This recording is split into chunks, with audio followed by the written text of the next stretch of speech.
So just to set the scene a little bit on the market as it is, now there's some numbers on the screen there. The one thing I want you guys to kind of look at and take in today is that 2.8%. Now, that's property prices have gone up, and this is according to Nationwide. Okay, year on year, gone up 2.8%. The reason why I say that's a big figure or an important figure is if you go back 12 months ago, we had the delight of the Liz Truss 6 weeks or whatever, however long that was. And we had the cabbage, which would last longer and all that stuff. And the whole world was doom and gloom, as British people do. Property prices are going to drop. Everything's going to drop really quickly. And here we are, 2.8% higher. Same during COVID. There was very much this aura of, property prices are going to drop. They're going to drop 10% and all these things. And again, they're about 10% higher since the start of COVID, if not probably more, around 15%. Now, the UK property market is extremely robust. Okay, it traditionally has been, but mainly driven by that kind of supply and demand and chronic supply and demand, which we'll come on to targets and stuff a little bit later on. That's going to make that the property market, especially from an investment point of view, extremely stable. So next slide, please, Andy. So that was looking backwards. Now this is looking forwards. Okay, so this is a Savills forecast from a few months ago. Now this had taken into a new government into account, and everyone had expected, a Labour government. And they actually, interestingly, this forecast had expected prices to drop during 2024, and they revised this to say they expected prices. You can see the top left figure, expected prices to rise by 2.5% and 21.6% over the next 5 years. Okay, so again, it's trying to take a bit of as British people, as I said, we can be a little bit doom and gloom. I think taking a big picture on the property market and taking a holistic view. So you're looking at 21.6% expected projected growth. And when you go to these, some of these hot regional areas, you're expecting to massively outperform that. So next slide, please, Andy. So moving into the autumn budget. So again, next slide, please, Andy. So the big things we'll be talking about and the things that could or have an impact, some sort of impact on property. The main things are capital gains tax, stamp duty, land tax, inheritance tax changes, house building initiatives, and infrastructure investment. Okay, and again, there's a lot of negativity perhaps around the kind of stamp duty, but it would be really good, and I think Kat's going to touch on it, and I'll touch on it later on. And okay, well, what are they actually going to do with all this new money?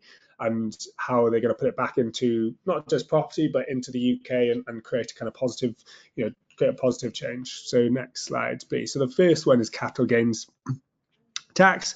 Now the big thing here, nothing huge for property itself, but the big change is that the property capital gains tax has stayed the same, whereas non-residential assets have increased in line with property. Okay, now what does that potentially mean for property? Before you could have said, oh, well, other assets might be more attractive because the capital gains tax was lower, but now this is going to actually bring more people towards the real estate industry, given that the capital gains is in line. Before it was cheaper non-residential assets, but now they're all the same. So next slide is going to be the stamp duty, which I'm going to pass you back to Andy. I know he's been doing some good research on this one, so I'll let him take that over. Thanks, Sean. Good old stamp duty. So yeah, I think this is probably the meatiest topic to come out of the budget last week. Obviously, it does have an impact on the entry cost ultimately to whether it's your first home or whether it's your 10th investment property. So the big stat then is it has increased by 2%, and it's increased obviously from 3% to 5% for all second or then afterward properties. So if we look back, obviously we did see a stamp duty increase a few years ago for second home and property investors. There was a huge surge that I'm sure a lot of the guys on the screen will recall of people trying to get their transactions through. And then almost everybody thought it was going to die a death after that, and nobody was going to buy an investment property again. And lo and behold, the market kind of continued and then continued to increase again. So whilst it is a much bigger barrier to entry, I think over time people are just going to adjust their affordability, adjust their entry values. Might look at stock that falls under certain thresholds rather than maybe investing in London at £1 million properties. Some of those things might have to come into consideration now. And then obviously in 2022, the stamp duty thresholds were increased. So it went from 125,000 to 250,000. for first-time buyers and other investors to get almost a period of grace. But we'll come on to it in a moment, but that's going to be reversing backwards in April. But Kat, from a like a valuations perspective, does stamp duty come into any of your thoughts or reports when you're doing a valuation on a property?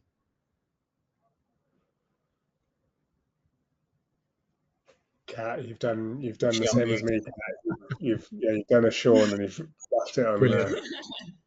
the. For Kat, residential property, prices are quoted, across the market, prices are quoted before stamp duty. Tax for, this isn't always the case in commercial, because of commercial investment, you may take into account your buying costs, including stamp duty. So it doesn't really come into play in terms of having a direct impact on valuation figures. I think, sort of to echo Andy's thoughts, what it means is that people adjust the parameters in terms of what the type of property they're looking at, and the sort of thresholds that threshold values, and their overall budget for purchase. yeah. Okay. Brilliant, Kat. Sam, obviously, I think in your world, affordability and entry costs do probably come into part of the what's known as a fact find. Do you see it having an impact on mortgageability of individuals, not just the properties?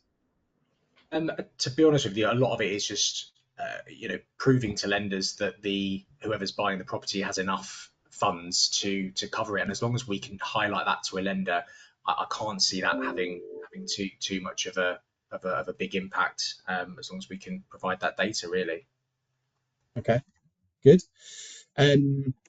So I suppose moving on then to something that wasn't announced in the speech, but is written in the documents, is that they're going to reduce where stamp duty kicks in. So currently now, after last Thursday's budget, you'll see the left-hand side of the screen, the left-hand table.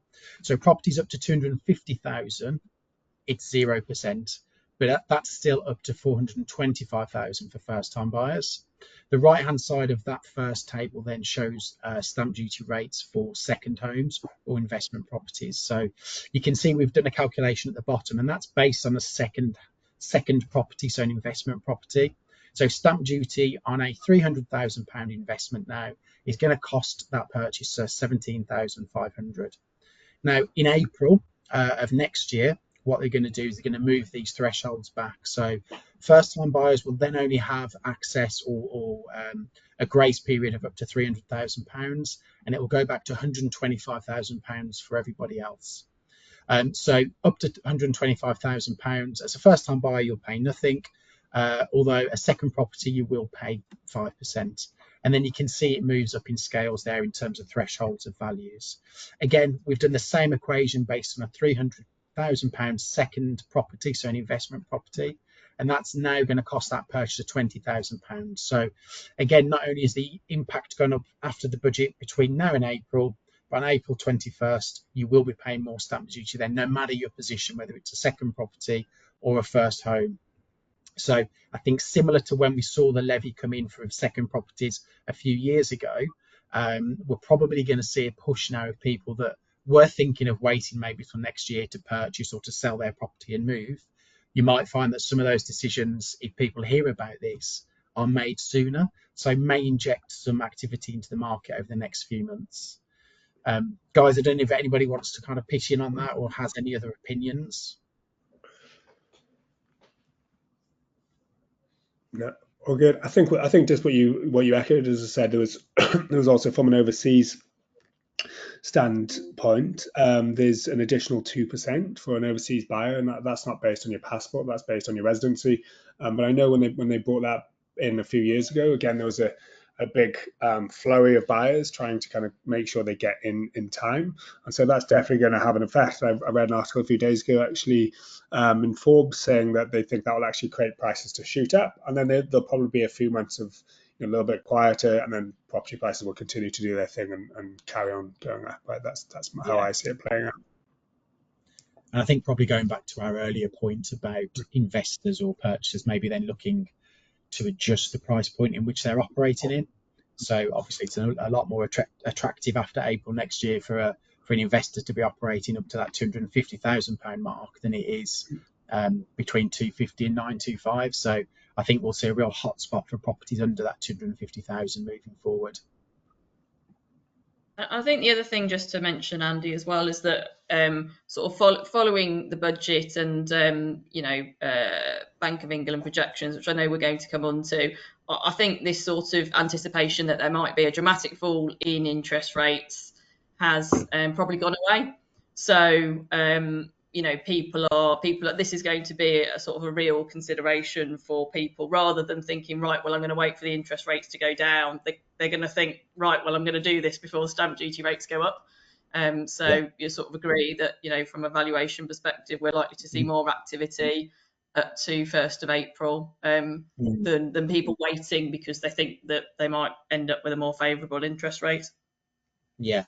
And I think, it's also a barrier to entry, isn't it? And I think the buy-to-let property market in particular as a business has been very low barrier entry until recent years. And obviously that entry cost now is becoming higher and higher. So whilst it will obviously deter some of the lower end investors, I think people that are in it for the long term, you might just find that there's lower quantity of those landlords investors, but better quality, if that makes sense. So I think there could be an opportunity there as well over time. And we see a lot of value. We do a lot of valuation of property types where people are coming into the market at the in the lower value ranges, and they're adding a lot of value. So they might be buying a three bed house and actually turning it into a 6-bed HMO rather than just letting it as a 3-bed house. So they're looking at sort of the best way to maximise their value and maximise their rental return. Yeah, you're definitely talking in Sam's language there. I think that's one of his clients. I'm waiting for my moment. I'm waiting patiently. I can't see your face. I can just imagine your hands rubbing. So inheritance tax then. So rates will remain frozen until 2030, as you can see there. The threshold currently is £325,000 on the estate. So no real movement, which I think there were some concerns and queries around that. I don't think it impacts a huge amount of the nation from what I read, but obviously it's a bit of a vote winner, I think, to keep inheritance tax where it was. Kat, I think you had a comment on this earlier. I think we haven't. It's not captured in the slides, but it relates to pension pots being taxed at the same rates, previously being exempt, and the sort of sentiment that might stimulate the bank of mum and dad to pass on assets or cash at an earlier stage to help their children as first-time buyers get onto the property ladder. So there's a bit more sharing of wealth and stimulating at the lower end.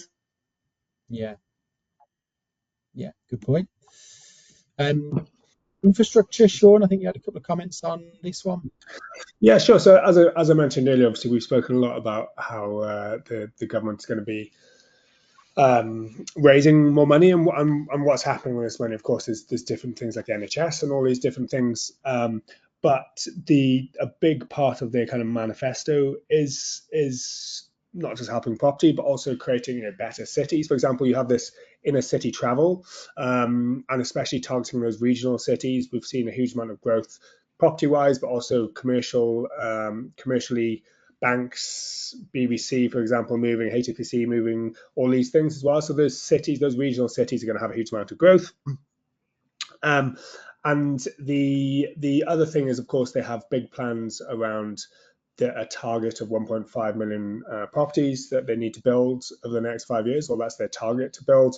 Every government has had that target, I think, for the last kind of 10, 15 years. They consistently haven't been hitting that 300,000 a year. I think it's been around 175,000. Again, they need to fund these in somehow, so they're helping give planning officers different things like that. So again, there's lots of positive things going on in the market also. Next slide, please. This is your moment. Cool. I think we alluded to it earlier, but obviously the Bank of England are meeting. I think it's tomorrow to address the base rate, should we say? Have you got any thoughts on that, and also on some of the slides that we previously flicked through there? Yeah. I mean, it's if you just want to listen to the bookies, who, in fairness, have probably got it right more times than not, they are suggesting that we are headed for a base rate decrease tomorrow. My opinion, for what it's worth, is we're probably better off holding it, just because I think off the back of the budget, going into the mortgage market, it hasn't reacted all that well.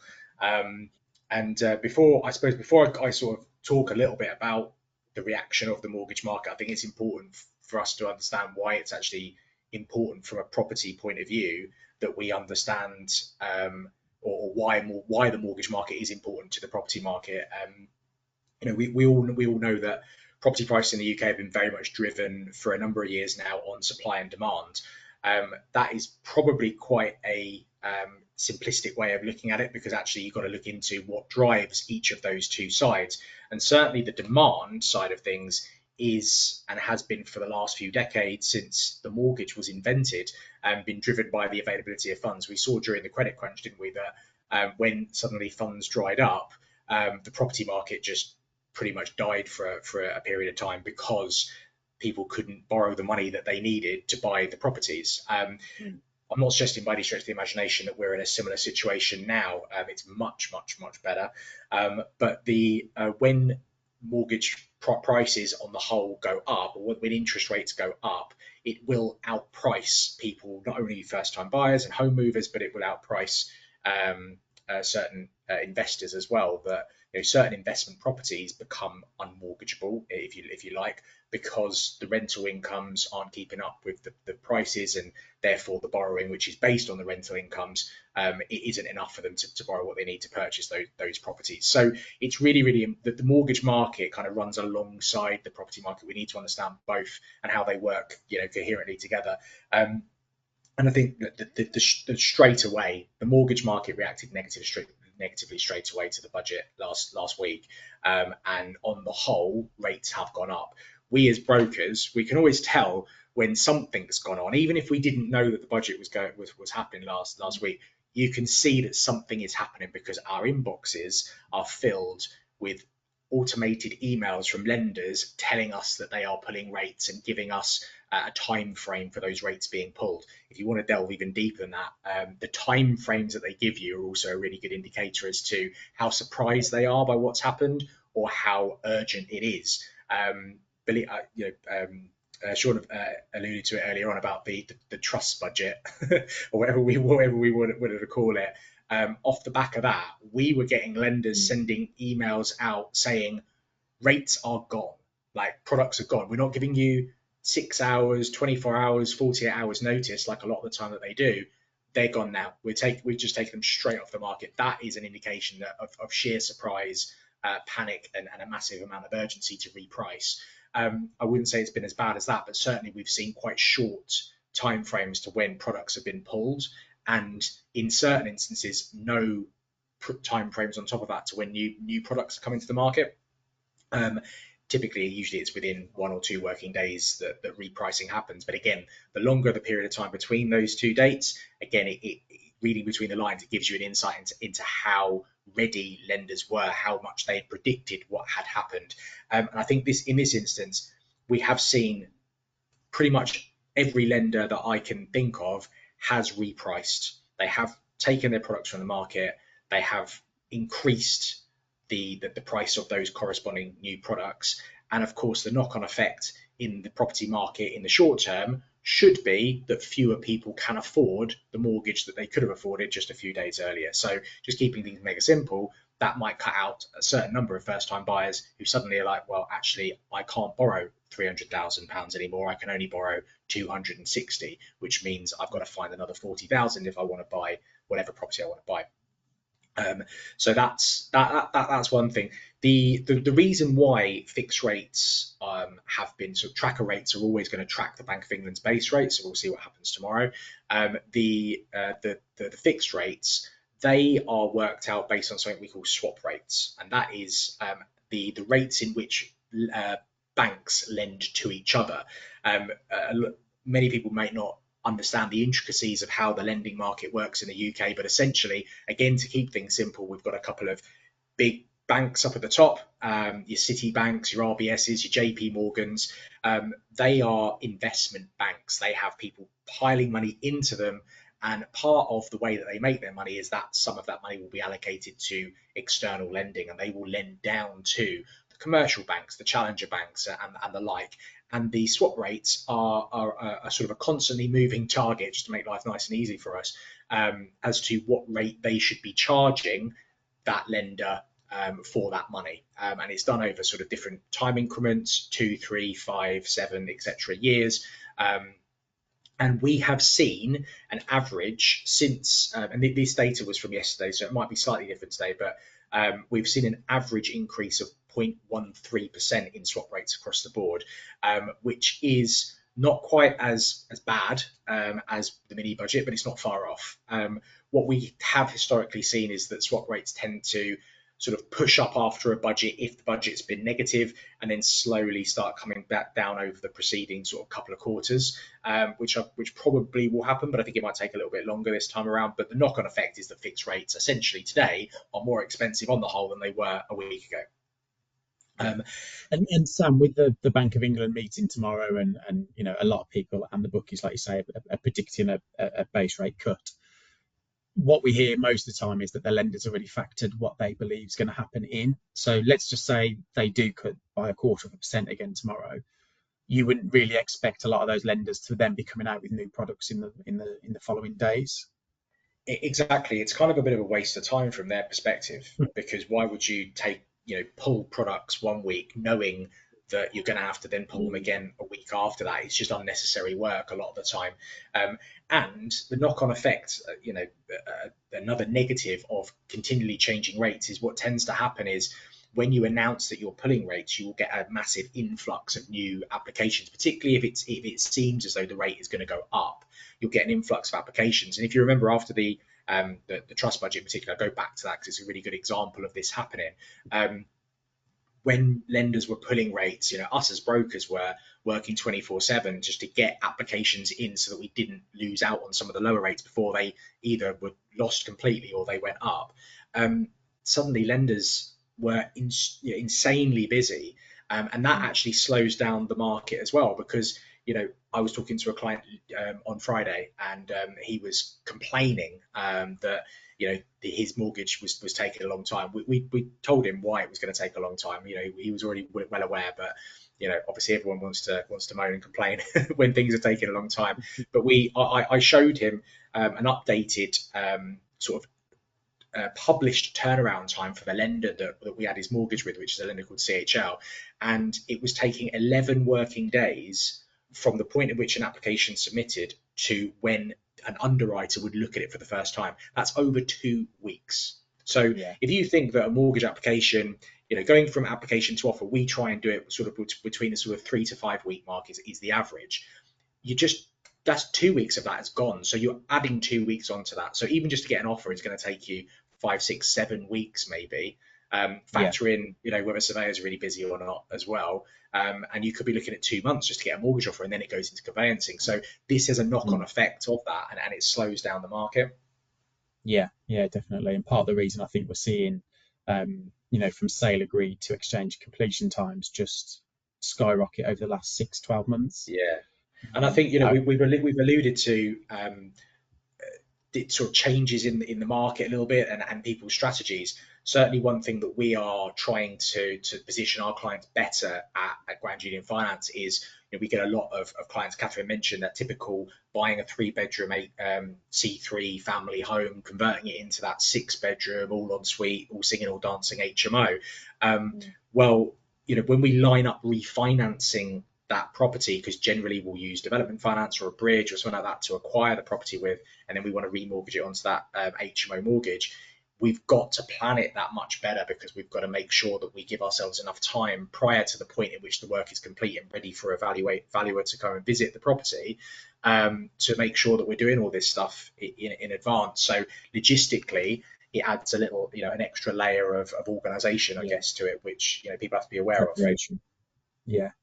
And the message to people that are looking at the mortgage market and saying, oh, I'm just going to sit tight and wait for the Bank of England to reduce the rates this week, it's probably not going to make any difference to the fixed rate options that are out there. So yeah, suggesting that they crack on anyway, and some people say, oh, there might be a December one as well. Do you know what? There might be, but might has never really helped anyone. Ifs, buts, and maybes are not a way to run a business. And Catherine alluded to it earlier on really, really well.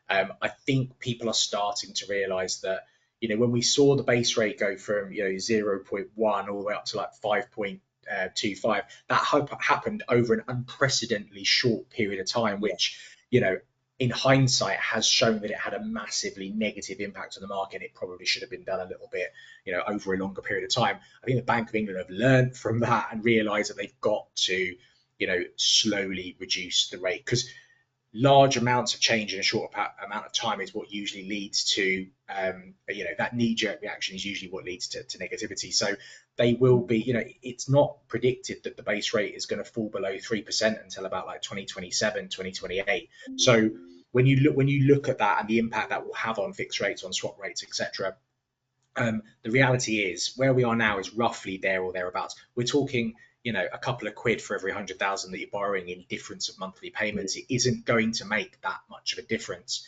I think the biggest difference it will probably have from the investment side of things, buy-to-let mortgages, HMO mortgages, and the like, is going to be on the fees that you're paying. Those have gone up dramatically just to allow rental calculators to work with the higher rates. And I'm hoping we are already seeing it. There are more lenders that instead of chucking a 7% fee on and now chucking a 5% fee on, which you might still think, oh my God, that's still a load of money, but that's a 2% difference. That's a big decrease. So that average is slowly coming down. So I think that's something that we also want to, hopefully we'll see some positive impact on over the next few months. Yeah, good. I think and from our point of view, to chip in from a valuer's point of view, I mean, in terms of volumes, we haven't really seen a reduction in volumes, over the last 2 years. If anything, we're busier than ever. But what I would say is that lenders have become more and more stringent in what they want us to comment on, to consider, to do our due diligence on. And that sort of goes back to your point, Sam, about getting your ducks in line, having all your information, having an information pack for the valuer up front, and sort of factoring in the time it takes to do this kind of work, because same for you, every case that comes across our desk we're told is urgent, but we need the time to inspect and turn the reports around. Yeah, you're totally right. And you mentioned it as well, didn't you, Andy, about that barrier to entry has been steadily increasing. We're not sure where that ceiling is at the moment, but hopefully it's somewhere soon. But, Catherine's absolutely spot on. And we talk to our clients all the time about getting your ducks in line, being organised, having things available, being prepared to be asked for, all these kind of things. We do as much prep as we possibly can. And I think the key message is that lending is available. We have loads of money to lend. We're as liquid as we've been in a long time. But we have certain processes and procedures that we have to follow in order to access that money. And I think, conversations we have as a team regularly with particularly new clients that maybe aren't familiar with how we work and how the market works. They're constantly pushing back. Why are they asking this? Why have we got to submit? Why have we got to? And the answer is because they've asked for it. The best thing to do is to realise what's needed. There's no point arguing. These lenders don't care whether they lend to you or not, to be perfectly honest, on an individual basis. The message is, whatever, let's do the work. Let's do the hard work. Let's get that done. And then the money is available to us. The opportunity arises when there are people that are not willing to do that. And anyone that is willing to do that will obviously benefit from that. So there's a huge amount of positivity to come from anything that is deemed as negative, because it does allow for opportunity rise. There are going to be people that are not willing to do what you are willing to do, which is going to give you that advantage as an investor. Yeah, great point. Great point. Right then, moving on slightly to greener solutions. So obviously the government have made a big play on this, both this government and the previous one, with initiatives around investing in greener property. Obviously we've got some targets there in terms of building more houses, building greener houses. Kat, from your perspective, again, greener properties, are they being valued at a higher rate? Should investors be looking for these greener properties now? Yeah, I mean, I think there's two things to talk about, Andy. I think there's one is, what is the impact on property prices, and the sort of second is actually around the kind of shift in kind of consumer priorities. So in terms of energy prices, I've got some stats here that estimate from Rightmove that energy efficient homes or green homes achieve 14% more in value than a less efficient counterpart. There's sort of a few factors that go into that. I mean, in the last few years, everyone's seen astronomical rises in their energy bills. So energy cost savings is certainly one of the key factors, whether that's through the energy efficiency of your home in terms of like your EPC rating, or sort of solar panels where you're actually earning yourself some money. All of those factors that lead to lower utility bills certainly are viewed very positively. EPC ratings, it's sort of been something. EPCs have been around for a long time now. There were some very ambitious targets to increase the minimum rating on investment property, second homes, to a C rating. That was relaxed slightly in that we're now, I think the target is 2030 to do that. But that is a key driver in value. And just desirability. A lot of the homes that we see, whether they're new or homes that have been retrofitted with solar panels, with heat pumps, they're designed in, and they're generally more desirable places to live, and they generate a lot of interest when they come to the market. Supply and demand, isn't it? That supply and demand that Sam talked about earlier. Again, if you've got more demand for properties that are performing better at A or B rated, then clearly they're going to be achieving a better value. And we're seeing it on some of our new home sites where the developer is achieving A or B rating. We're getting some really positive feedback from purchasers and really good sales volumes. And then equally, we're achieving higher values than what other properties around the area have achieved, because I think people are investing in the future of that now and future-proofing themselves. So yeah, I think greener properties is definitely an area to be looking at. Sam, from your perspective in terms of mortgage and mortgageability and lenders offering green mortgages, are you seeing much kind of impact in that market at the moment, or is it a bit of a myth? It's I wouldn't go either way. It's somewhere in the middle. I don't think it's probably had as much of an impact as maybe. I mean, lenders need to be financially incentivized to offer cheaper rates. So there's obviously a government incentive that's gone into pushing lenders into this space. So I would imagine the government are probably quite disappointed with the results of it. In terms of just looking at the spread of what we do from a mortgage point of view, I don't think we do that many, to be perfectly honest with you. But the incentives are there. So I think over time, it's probably just a bit of a slow burner. Certainly, we've seen in the sort of the more creative funding space, there are development finance lenders that will reduce fees, rebate fees, lower interest rates for development schemes that ultimately result in A-level EPC ratings and stuff like that. So it's like anything. Lending is quite a slow burner anyway.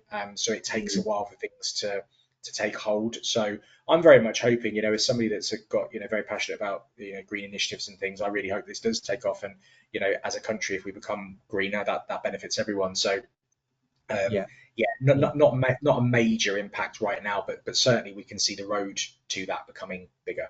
Yeah. I mean, on a So, personal perspective, I was going through a remortgage recently, and I actually looked at some of the green mortgage offerings, and there really wasn't much between spurring me on to try and go and achieve a better EPC rating in the next 6 to 12 months versus an upfront rate or fee. So I think the schemes or the lending options have got to get better to incentivize people to go down that green route, maybe. Yeah, absolutely. That's exactly it. Is there, I was just going to say, so on the other end of it, would a lender ever turn a building down because of it not having a good enough EPC? If it has an E, for example, do you see that? Yeah, absolutely. One of the, there's lots of reasons why there's delays with these kind of things, but one of the ones that we see quite a lot is that a client of ours might, because we get a lot of clients that are renovating properties. So a lot of the time they might be buying relatively energy inefficient properties and converting them into more energy efficient properties. And, we go through the refinance and the lender's saying, well, I've just checked the EPC register and it's showing as an F. And actually, improvements have been made, but the EPC register needs to be updated. So certainly, yes, lenders on the whole, if it's an investment, if it's not E or above, they won't lend on it, full stop. And obviously, as Andy's alluded to, there are certain products that will have a minimum EPC requirement in order to achieve them. So it might be C or above, it might be B or above, it might be an A, whatever it might be. But yeah, we do get pushback, but a lot of the time it's actually because the EPC register hasn't been updated, or the client has forgotten to get somebody out to re-evaluate the property and update the EPC register. We've seen mortgages turned down because they haven't met a C rating because it's a buy-to-let mortgage, and obviously with this, I don't think there's a drop dead date yet for EPC ratings on buy-to-let to be C. I think we'll see that in the Tenant Reform Act pretty soon, but they're obviously trying to again future-proof their loan book, right? So if they're lending on stuff that's D and E, they just don't want to take it on anymore. So again, I think coming back to working with our investors, we're trying to point them towards green properties or properties at least with B and C rated EPCs. And I think, from a valuation point of view, in terms of what we see out and about, it's almost like there are two categories of investors. Certainly in the West Midlands, you've got your investors who are probably more like the people Sam are dealing with, who are hands-on, who do get involved, who know their properties very well. Who are probably managing it directly, and then you've got your arm's length investors who actually they just want their main priority or main interest is the rental return, and actually they don't want the hassle of having to get involved with with regulation, whether it's licensing or EPC or otherwise. Yeah, good point. Okay, just conscious of time. So with all that said, there's obviously a lot of content in there and more that we could dig into.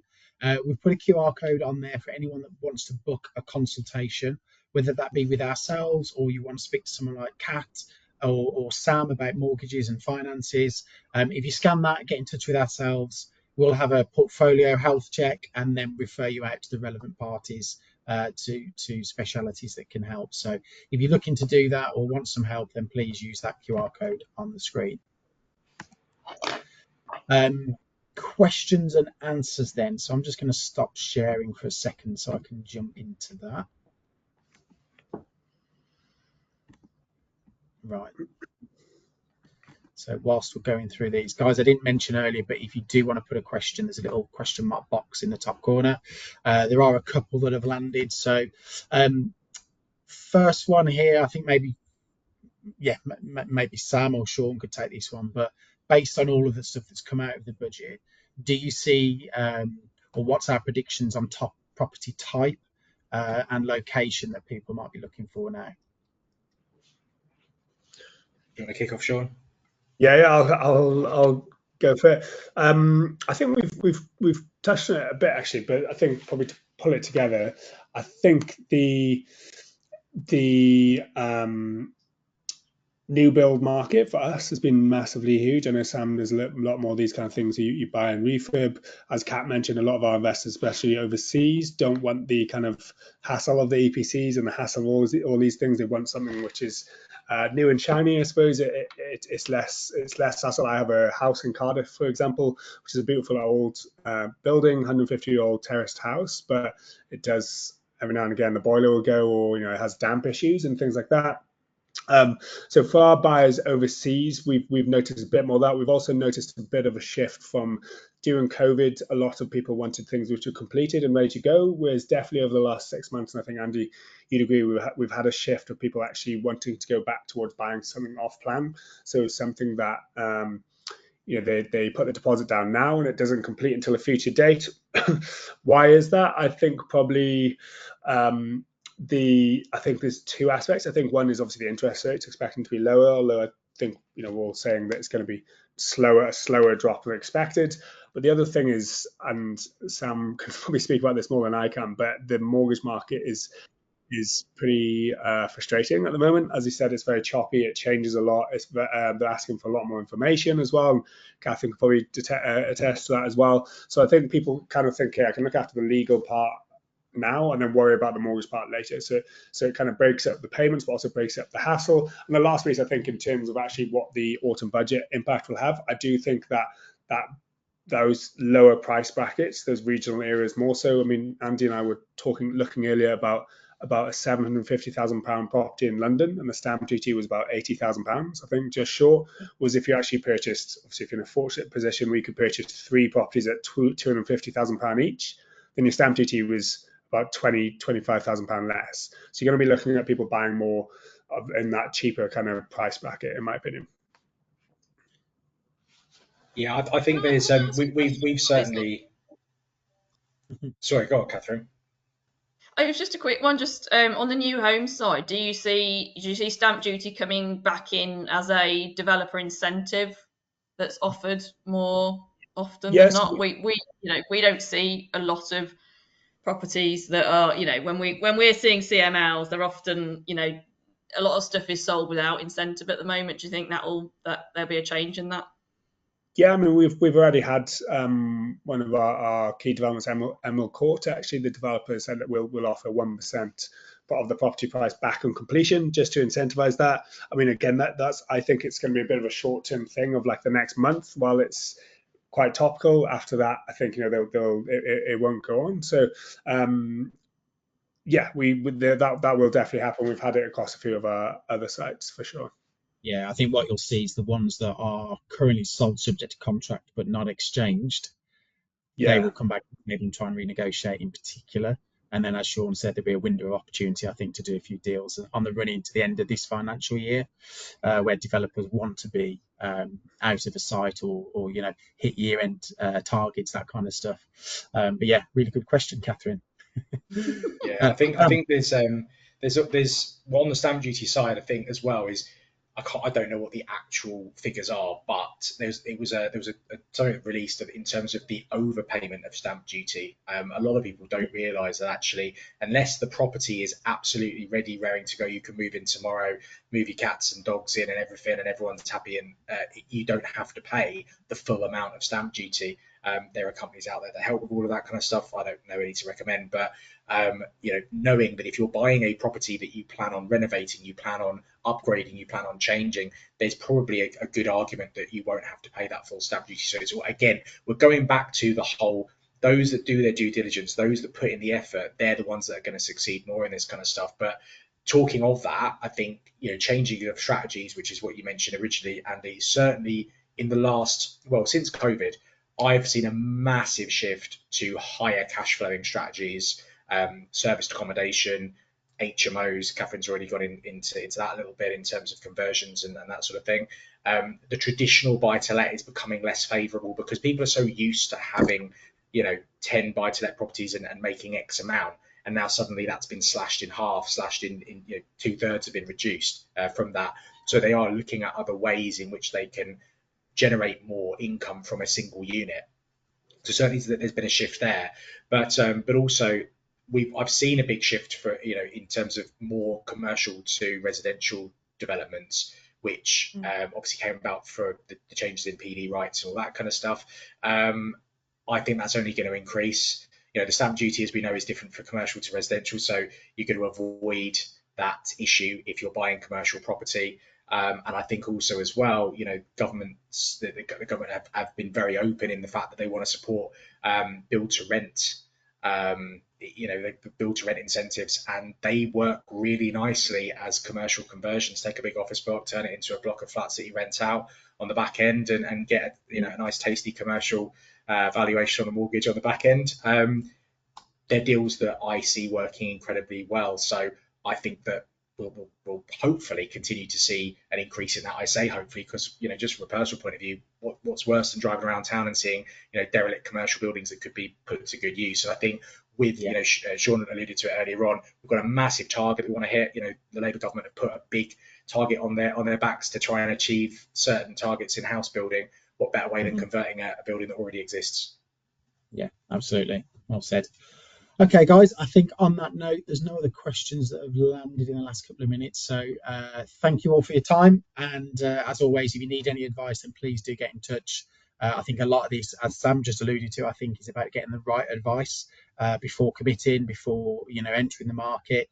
And there are some creative ways and you know, tax efficient solutions that are out there with the right advice that, you know, are still playing straight, but equally are there to incentivize, whether it be businesses or commercial investments, etc. So yeah, get the right advice, and yeah, if anybody wants to speak to anyone that's on this call or anybody else, then please get in touch. So thanks for your time, everybody, and yeah, speak to you soon.